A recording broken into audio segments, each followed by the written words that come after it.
Bom, não, só queria lembrar duas coisas antes de passar para o Zanetti. Bom, uma que eu acho que a gente precisava pegar uma folha aqui para pegar, fazer uma lista de presença, que tem pessoas que não são ligadas ao comitê e que é bom que a gente mantenha um contato. Né? A outra coisa é lembrar que nós temos um custo nessas sessões, né? Que é de geração do vídeo e tal, e que a gente passa um chapéu sempre, o Tim está lá com o chapéu para a gente arrecadar aí, né? São R$400 de custo, então toda a contribuição é bem-vinda.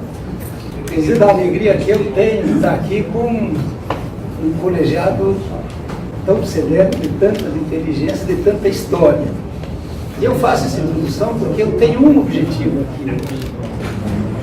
Eu gostaria que, a partir do que nos foi dito pelo Casarotto, de forma brilhante, e pelas coisas que eu vou colocar aqui, que nós encontrássemos caminhos de ação. Ação. É isso que nós estamos precisando. O que é que nós vamos fazer com isto que nós sabemos? Por que eu digo isto? Porque eu estou absolutamente convencido que se o povo do Rio Grande do Sul soubesse no que está metido, não ia aceitar isso assim. Essa é a minha convicção. Então, o que é que nós vamos fazer a partir disso? O Benedito Tadeu César nos lembrou de um vídeo que eu havia mandado. Eu nem havia pensado em apresentar isso, mas vale a pena. Por favor. Por quê? Porque eles estão tentando nos passar a ideia para diminuir a nossa autoestima. Ah, coitadinhos, coitados. Vai lá, pronto. Pode voltar lá. Dá volume. Não tem volume? Não ouvir? A operacionalidade aqui está mal. Tem a legenda.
Muito bem. Em síntese, o que esse vídeo institucional vende é a ideia de que o mundo deve investir no Rio Grande do Sul, porque nós somos um grande Estado. Isso está absolutamente em descompasso, em contradição com o que o governo do Estado diz para nós aqui. E eu tomei, isso faz parte de uma palestra que fiz ontem no Salão do CEPES, então isso não é a rigor, peço desculpa, não é, mas é um pouco em cima do que nós ouvimos aqui, que eu quis retomar um pouco esse assunto. E aí eu vou ler, do que eu apresentei ontem lá, há um livro chamado Remando contra a Maré, do Junico Antunes, é um dos autores, o professor Orgin, que é diretor da Faculdade de Economia, e outros fizeram esse livro. Nesse livro eles referem a alguns dados que são interessantíssimos. Ele diz que o PIB do Rio Grande do Sul, desse ano que eles fizeram o cálculo, 140 bilhões de dólares. Se fosse um país, seria a 59ª economia mundial. Seu PIB é superior a 25 das 32 economias da América Latina e Caribe. Seu PIB é também 35% superior à soma da economia do Uruguai, do Paraguai e da Bolívia. Então, a minha pergunta que fazia ontem lá e faço para vocês aqui hoje é a seguinte: como é que se explica que o Estado tem uma economia rica, forte, pujante, e o aparelho de Estado é um Estado falido? E aí eu coloco nisto três colunas de sustentação desta contradição, desta violência que nós estamos vivendo. Duas delas o Casaroto, de forma bem brilhante, já referiu aqui, que é a Lei Candir e a dívida pública do Rio Grande do Sul. Mas há um terceiro ponto que, vamos dizer assim, ele está vinculado a essas duas questões, mas que é, na verdade, a forma com que nos conseguem submeter, que é a centralização tributária. Neste mesmo ano de 2014, que é o último ano que nós temos, que foi o Paulo Tim que me ajudou e me forneceu esse dado aqui. Não vai variar muito, porque esses números, assim, a coisa mais ou menos é essa aí. O Brasil arrecadou, no Rio Grande do Sul, 60 bilhões, 61 bilhões de reais. 60 bilhões 996, 61 bilhões de reais. A União arrecadou, na economia gaúcha, 61 bilhões de reais. Devolveu 13 bilhões. Então, o que está ocorrendo? Está ocorrendo o seguinte: a União não paga o que nos deve, exige o pagamento do que não devemos e nos impede de pagar aquilo que ela diz que é um crédito dela para nos constranger e nos submeter. Esta é a síntese do que nós estamos vivendo aqui. O Paulo Tim me socorreu ontem num ponto importantíssimo. Em 1960 foi editado por um jornalista, o Franklin de Oliveira, um livro chamado Rio Grande do Sul, um Novo Nordeste. Eu digo o seguinte: se lá em 1935 Bento Gonçalves teve um motivo para fazer a Revolução Farroupilha, nós hoje temos no mínimo 10. Porque se você somar tudo, as circunstâncias e as condições daquele momento, e trouxer comparativamente com o que nós estamos vivendo hoje, e o mais grave, e aí me perdoem até a expressão, mas na verdade nós tivemos sucessivos governadores como se fossem serial killers.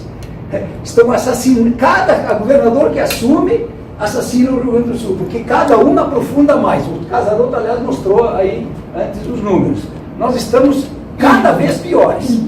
E a grande violência está para ser praticada agora por esse governador, porque ele está dando sequência ao que o Sartori queria, mas vai ficar muito mais grave.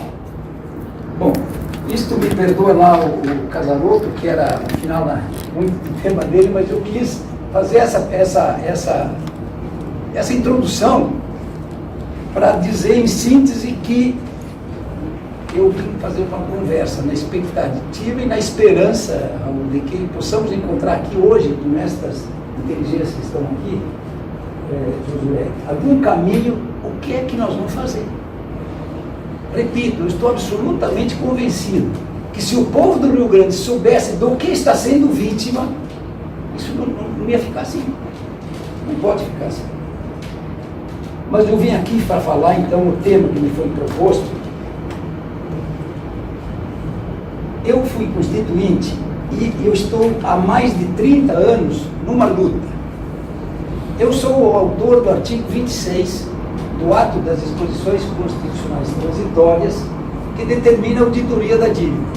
Na época, dívida externa, porque era a circunstância do momento, e hoje está tudo unido numa conta só. Eu estou convencido que nós hoje, aliás, de alguma forma, já o Casaroto colocou isso, mas nós, de alguma forma, o Brasil é hoje uma nação escrava. E por que uma nação escrava? É uma nação escrava porque nós somos uma nação a serviço do rentismo que se processa por todo esse conjunto de forças que estão nos submetendo. Eu não sei se vocês prestaram atenção, mas o Jornal Nacional, um dia, o William Bonner, no Jornal Nacional, fez uma análise com a ajuda da Miriam Leitão. Eu estou dando nome aos dois para situar bem. Mostrando que o Congresso havia aprovado o orçamento para 2020. E aí ele disse, para a educação tanto, para a saúde tanto, para a segurança tanto, e aí foi e tal. Ele mostrou todo o orçamento por áreas e preocupado que o país soubesse onde é que ia ser aplicado o dinheiro. Eu fico arrepiado. Ele não disse uma palavra sobre a dívida pública. Não referiu que é por aí de 48% do orçamento. Não disse uma palavra. E aqui eu vou dizer o porquê. Vocês assistem Jornal Nacional? Sabem que existe Jornal Nacional? Sim. Tem o tempo da chuva. Vocês assistem o Faustão no domingo? Não. Ou sabem que tem um programa do Faustão que toma a tarde de domingo? De novo na Globo? Você vê o Faustão? Muito bem, meu amigo. Vocês, alguém viu ou sabe que tem um programa da Fátima Bernardes todos os dias da semana no final da manhã? Vocês sabem quem era o campeão antes do Flamengo? Antes do Flamengo, no ano passado, sabem quem era? Sabem quem era o campeão do Brasil? Palmeiras. Aí as pessoas vão dizer, pô, mas você está falando Palmeiras, Faustão. Vocês se deram conta o que tem de comum nisso? Alguém sabe aqui? Alguém se deu conta? O mesmo financiamento, o mesmo patrocinador. Se chama Crefisa. Chama Crefisa. E aí, o Casaroto, discutindo comigo, foi investigar no Banco Central. Vou aqui colocar o número, Casaroto. Sabem o que é que nós descobrimos? Dado oficial do Banco Central, no período de 3 a 9 de janeiro de 2019. Período fixo, dados oficiais do Banco Central. O juro cobrado pela Crefisa é de 894,12% ao ano. 21,x% ao mês, juro sobre juro.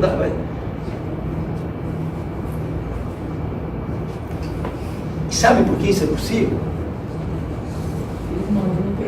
Carmen, se você me emprestasse um dinheiro e me exigisse que eu pagasse, por exemplo, 10% ao mês, você incorreria na lei de usura.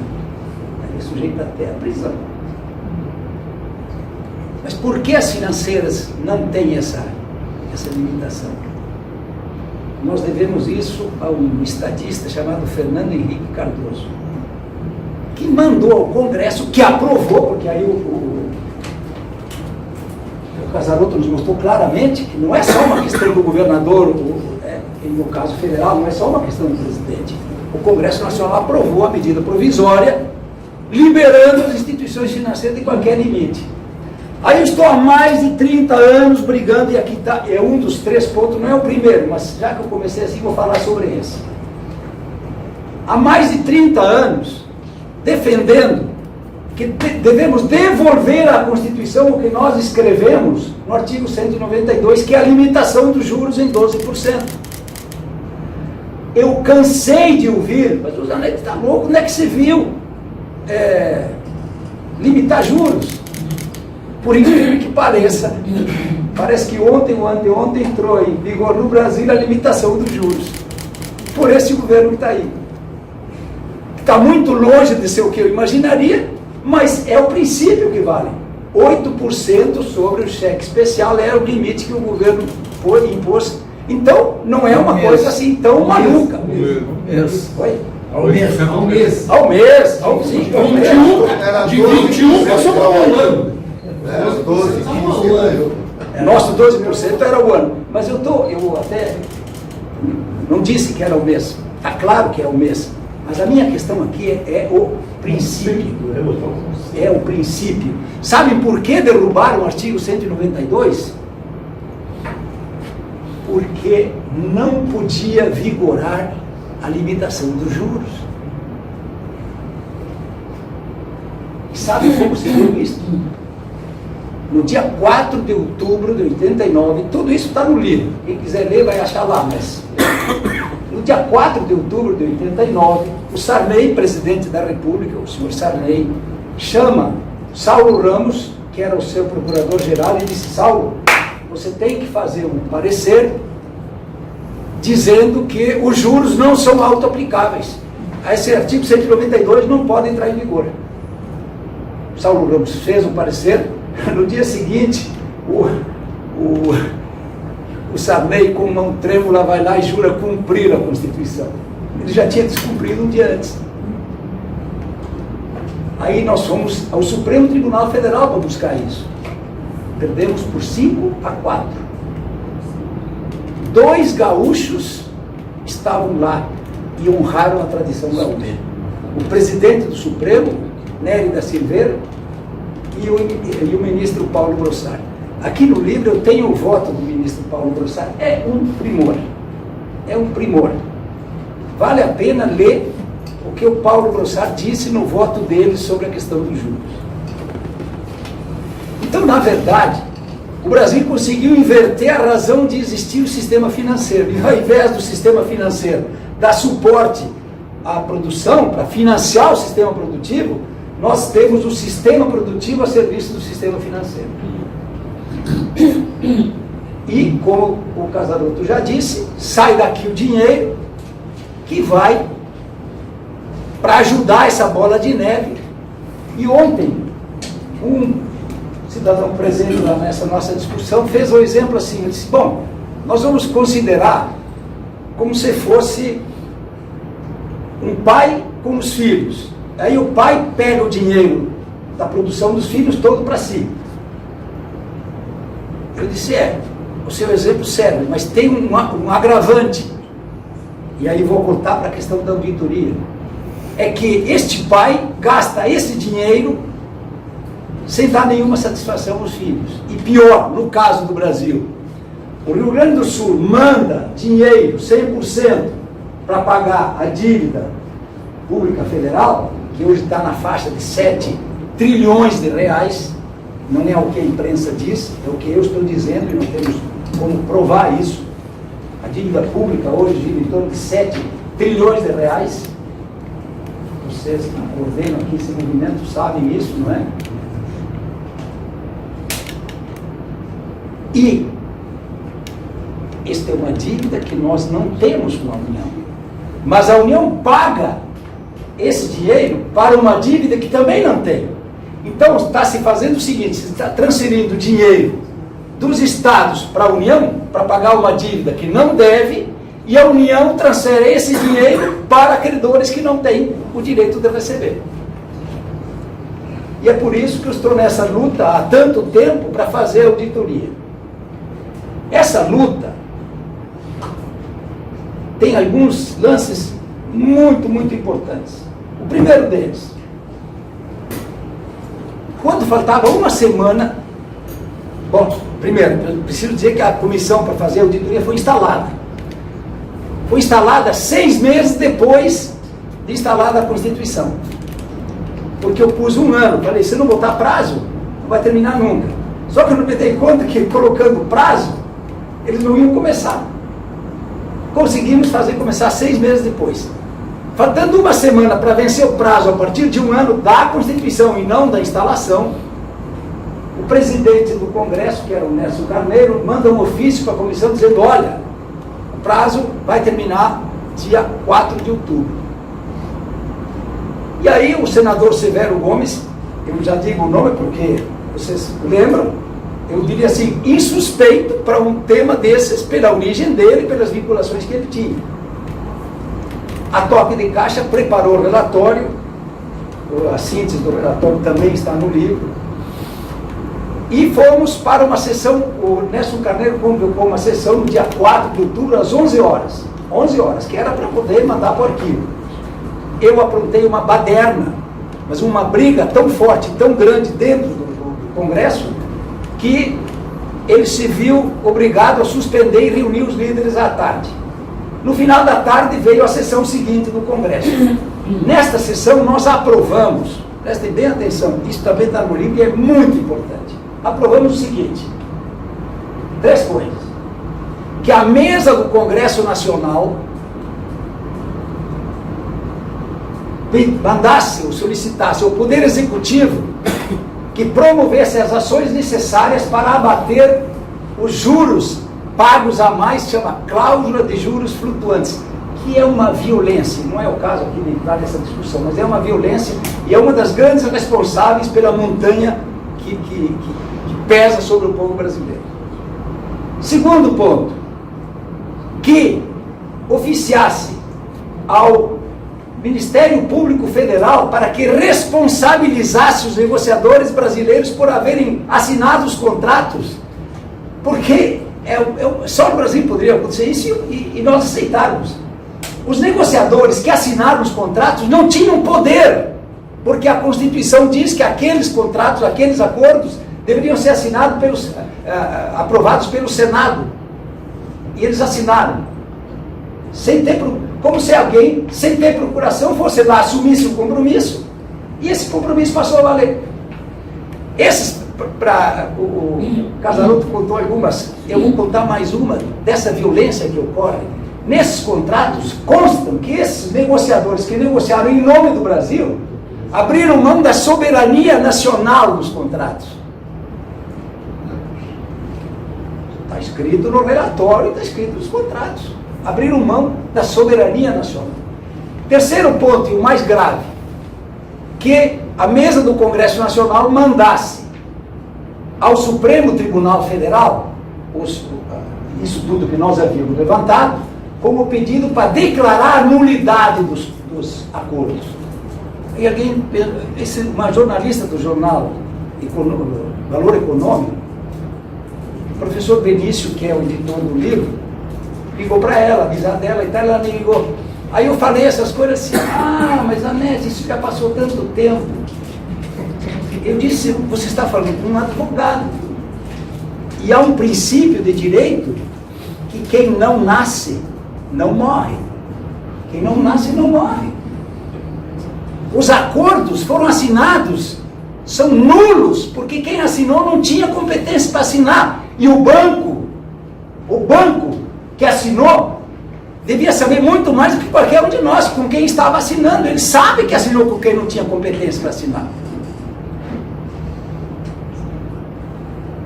Pasme, quando eu fui fazer o livro, eu fui fazer pesquisa dentro do Congresso, com a ajuda de um jornalista extraordinário, que me ajudou muito nisso, que é o Carlos Alves Miller, o Carlinhos. Eu fui para dentro do Congresso pesquisar para ver em que condições a mesa do Congresso Nacional havia tomado essas 3 providências. Pasme, aprovado pelo Congresso Nacional em sessão, simplesmente a mesa do Congresso não encaminhou. Depois de tantos anos de luta, a auditoria cidadã, da qual o Josué, o Casarotto e o Mauri, creio, enfim, estão coordenando um movimento aqui no Estado, a auditoria cidadã em Brasília, nos coordena lá é a Maria Lúcia Fattorelli, promove uma ação junto à Justiça Federal, dizendo que, bem, está precisando que a Justiça mande fazer a auditoria. E aí, a Maria Lúcia me ligou e disse: Zanetti, eu gostaria que você acompanhasse o doutor Diego Chiruli, que é o advogado na ação, e fosse procurar o juiz, que está responsável pelo processo. Eu fui, levei um livro, olhei bem nos olhos do juiz e disse assim: Excelência, eu não gostaria que Vossa Excelência desse a sentença sem ler o meu livro. Ele disse: eu vou ler. Mas eu tenho comigo aqui a sentença. E vale a pena, pelo menos vou mostrar para vocês. A sentença está aqui. Ele deu a sentença. Refere na sentença a luta nossa, refere o livro, enfim, né? E condena, ou determina, melhor dizendo, determina ao Congresso Nacional que faça a auditoria que está prevista na Constituição. Isso é sentença agora de menos de um ano. Não, um pouquinho mais de um ano agora, porque estamos no início do ano, né?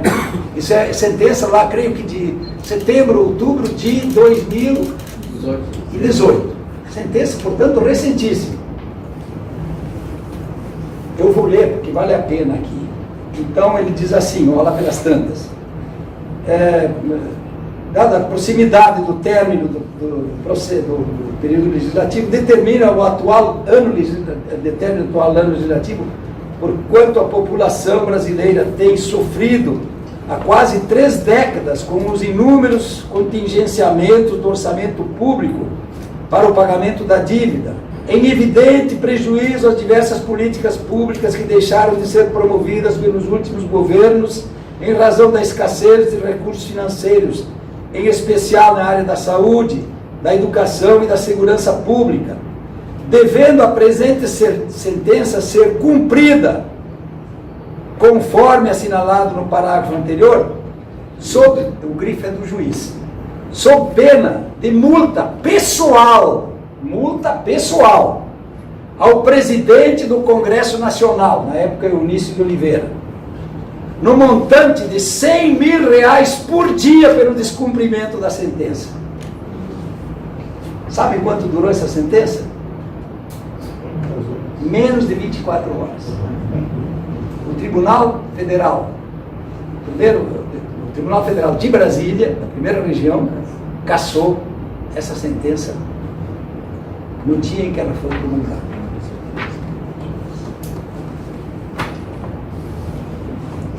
A OAB Nacional, também entendendo a necessidade dessa auditoria, entrou com uma ação no Supremo Tribunal Federal, em 2004.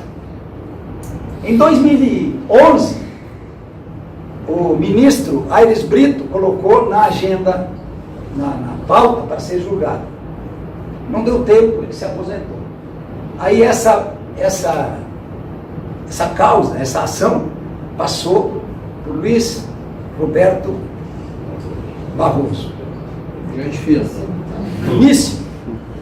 Em outubro de 2018, frente a tudo isso, eu entrei com uma ação chamada Amicus Curiae, me colocando à disposição para ajudar no processo. Até hoje, sequer ele me deu resposta ao pedido que eu fiz.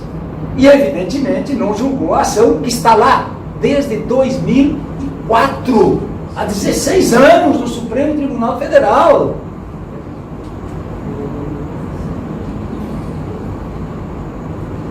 Então, eu já falei dos juros, eu já falei da auditoria, mas eu vou brindá-los aqui com mais um ponto que tem aqui no complô, que é um ponto para as pessoas saberem e conhecerem. Um conterrâneo nosso, famoso, importante, líder do MDB ou PMDB na época, na Constituinte, depois ministro do Supremo Tribunal Federal, depois presidente do Supremo Tribunal Federal, chamado Nelson Jobim, Num sábado à tarde, ele com mais o Gastone Rigg, que não sei se vocês têm ideia de quem era, o Gastone Rigg, líder do PTB de São Paulo, os dois assinaram uma emenda absolutamente, como é que diz a água que seria a tese? Inodora, insípida, incolor. Assim, agora, mas uma emendazinha assim, absolutamente despretensiosa, uma bobagem. Simplesmente dizer assim, serviço da dívida. Ué. Isto foi inserido no artigo 166, parágrafo 3º, item 2, letra B.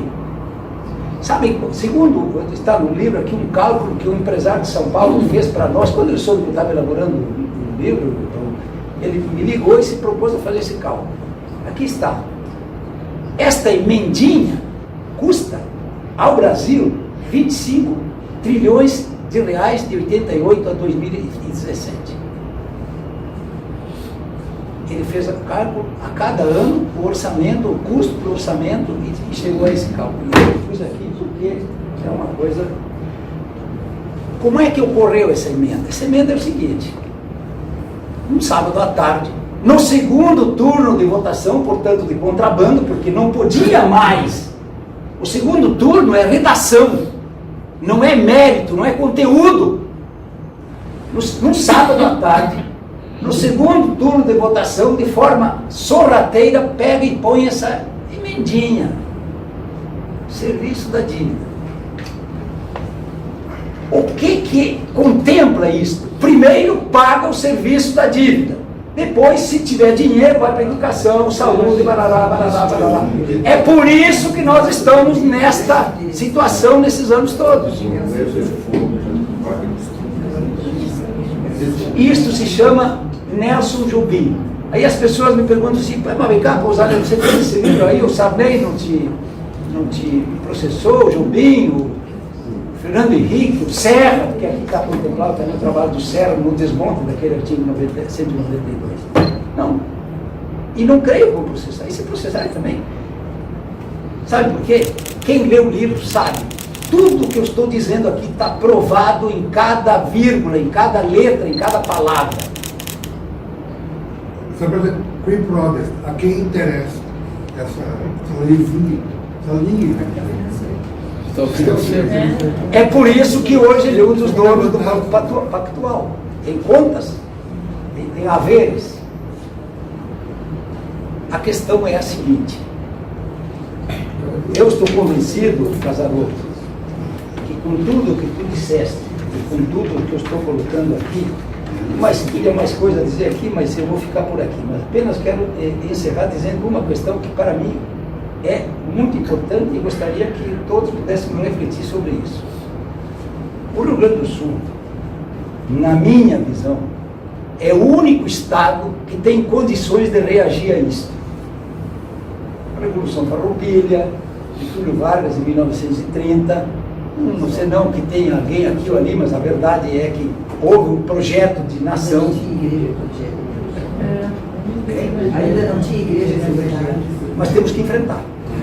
Eu não vou esperar de outros estados isso. Do Rio Grande do Sul, eu tenho esperança e confiança que sim, que podemos, à medida em que o nosso povo seja informado de tudo isso. O povo não sabe.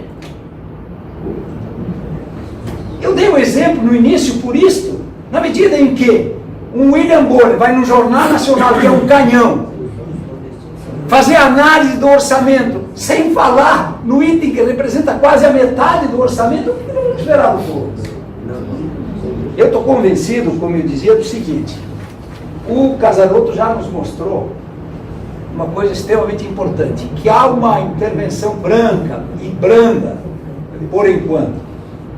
Eu estou convencido que na evolução o Rio Grande do Sul vai ficar absolutamente inviável por estas imposições que nós estamos fazendo, e vão fazer intervenção, vão dizer, bom, o Rio Grande do Sul acabou, é um estado que não é inviável. Está que nem o Rio de Janeiro, como dizia o Sartori.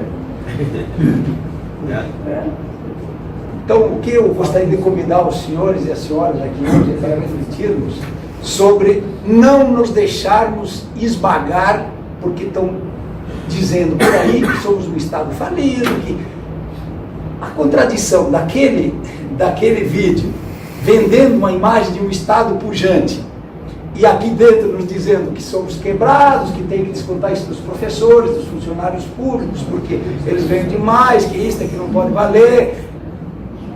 Estamos levando a quê? Cada vez pior. E para encerrar, sobre os meus colegas professores, Carmen, eu quero dizer o seguinte.